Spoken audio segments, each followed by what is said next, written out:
സദസ്സിന് വന്ദനം. ഞാൻ ഇവിടെ പ്രസംഗിക്കാൻ പോകുന്ന വിഷയം എൻ്റെ നാട്.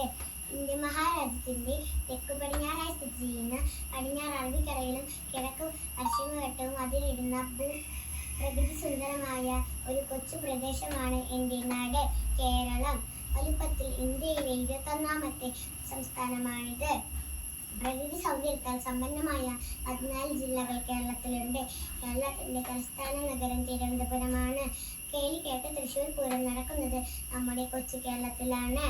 മലകണിക്കാടുകൾ തിങ്ങി വിങ്ങി പരകാന്തിയിൽ മുങ്ങി മുങ്ങി കരടും മീരയും കവർന്നു മിന്നി കറിയേറ്റ ഒരലസ ഗ്രാമഭംഗി. അതെ, ചങ്ങമ്പുഴ കവിത പോലെ പ്രകൃതി സുന്ദരമായ നാട്. മലനാടും ഇടനാടും തീരപ്രദേശവും ഉൾപ്പെടുന്ന ഭൂപ്രകൃതിയിൽ തടാകവും പുഴയും കാടും മലയും പറമ്പുമെല്ലാം നിറഞ്ഞു നിൽക്കുന്നു. ഹിന്ദുവും ഇസ്ലാമും ക്രിസ്ത്യാനിയും ഒരുമയോടെ ജീവിക്കുന്ന മതസൗഹാർദ്ദത്തിന്റെ നാടാണ് കേരളം. സംസ്കാരത്തിലും തനിമയിലും വിദ്യാഭ്യാസത്തിലും സാമൂഹ്യ ആരോഗ്യ മേഖലയിലും ഏതൊരു നാടിനോടും കിടപിടിക്കുന്ന നാടാണ് കേരളം.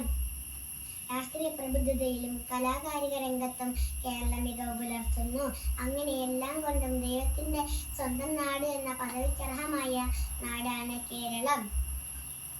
ഈ കേരളത്തിൽ ജനിച്ചതിൽ ഞാൻ ഏറെ അഭിമാനിക്കുന്നു. നന്ദി, നമസ്കാരം.